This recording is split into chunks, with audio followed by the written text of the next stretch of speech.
Today we are going to learn about the Stokes law.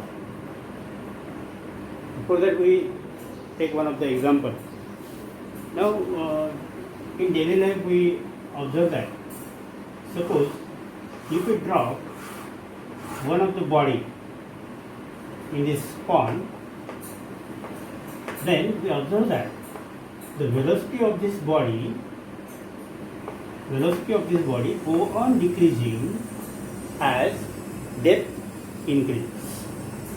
Now why this is so? Because there is a frictional force or there is a opposition to the flow of the body inside this fluid, and that opposing force is provided by a viscous force between liquid and solid or that body. Now that due to this viscous force, there is an opposition to the velocity of this body. Now in Newton's law is also about the viscous force. Now in Newton's law, what we study, there is an internal friction between the two liquid layers. One is this one of the liquid layer, and this another liquid layer is slides over this liquid layer, and there is an internal frictional force, that is the viscous force between the two liquid layers. Now in this example, there is a viscous force between the solid and liquid, the two different mediums. In Newton's law, the medium is same, but in this example, the medium are different. One is solid and another one is a liquid. Now here, the viscous force is acting by this liquid on the solid. Viscous force is acting by the liquid on the solid. Now by considering this, Stokes performed the number of experiments and he considered a spherical body. It is studied for a spherical body. Now we consider a spherical ball, solid ball, having some radius, having some mass. Now this spherical ball is considered, and that spherical ball is dropped in one of the fluid, and he observed that what will happen when it travels inside the liquid. Now we will see now.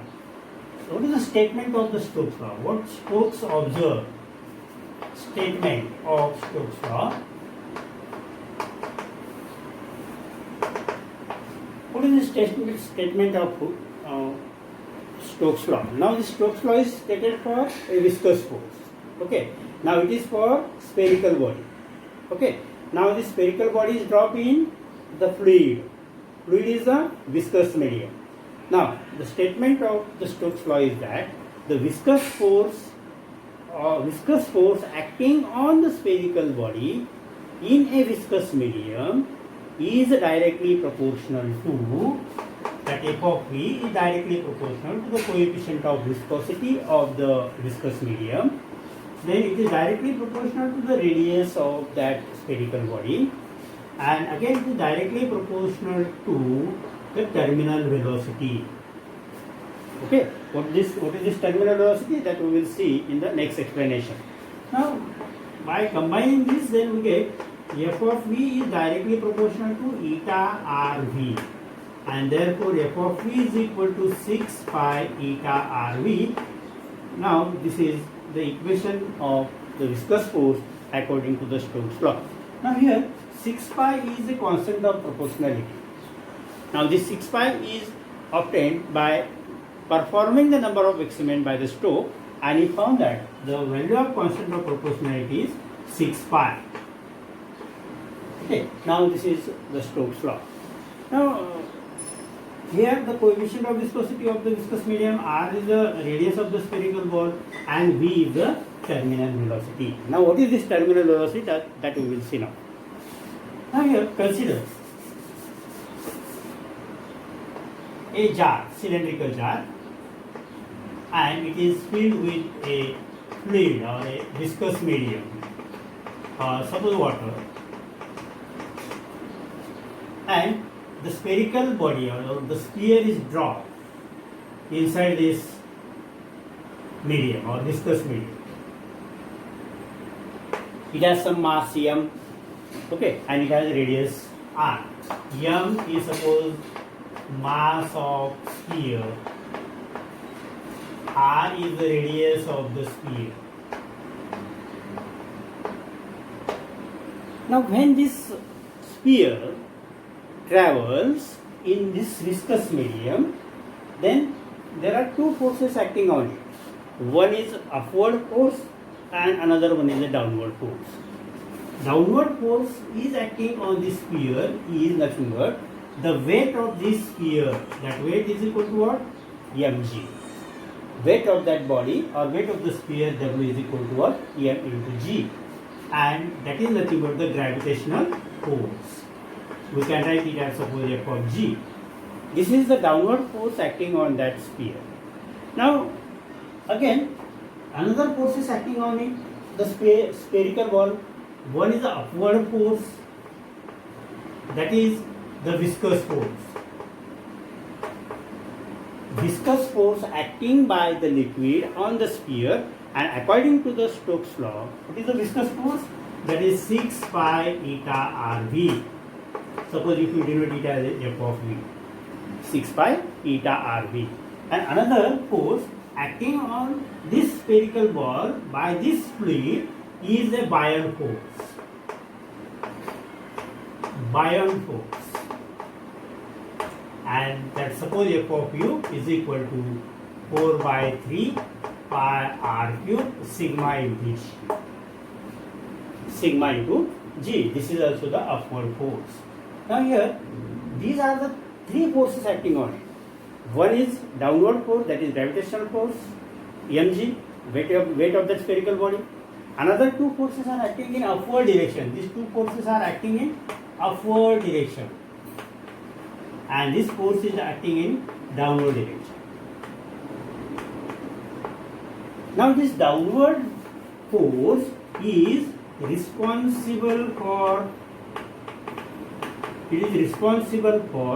to increase initial velocity of the ball. To increase the initial velocity.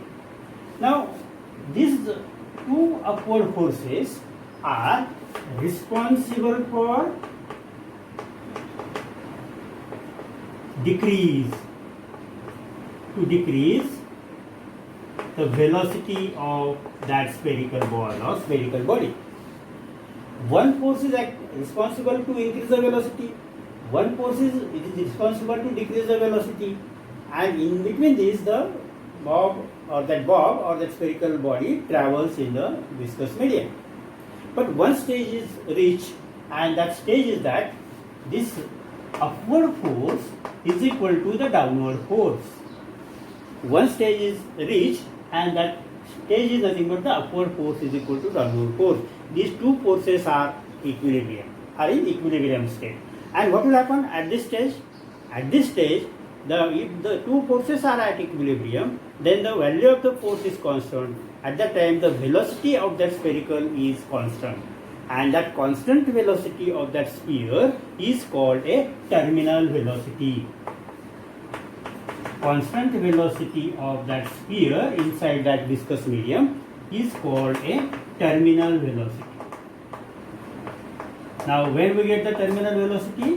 When the upward force is equal to the downward force. When these two forces are in equilibrium state, at that time the body or the sphere travels with a constant velocity, and that constant velocity is called a terminal velocity.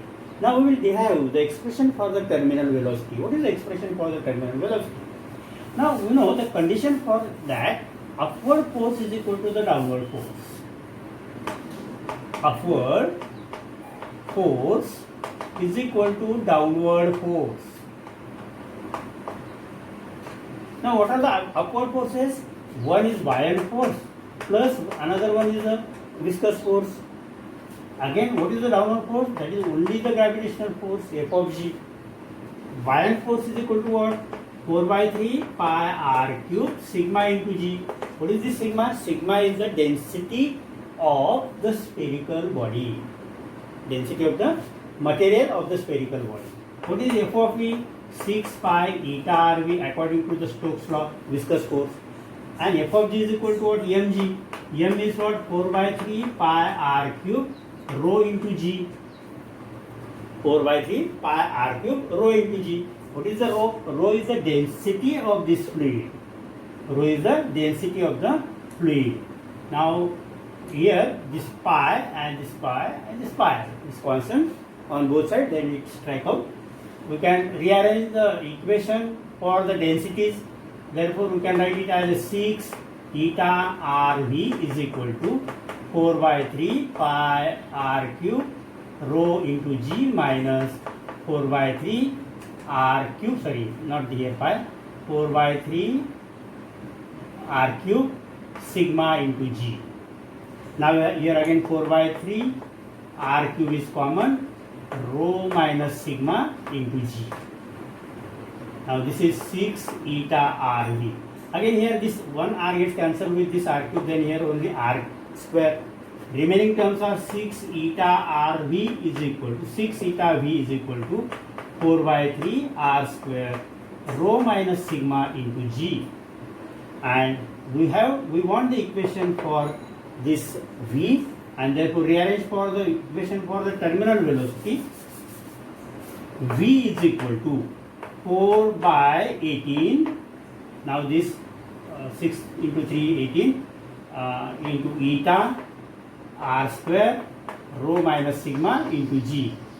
Now here 2, here 9, then therefore V is equal to 2 by 9 into eta rho minus sigma into g r square.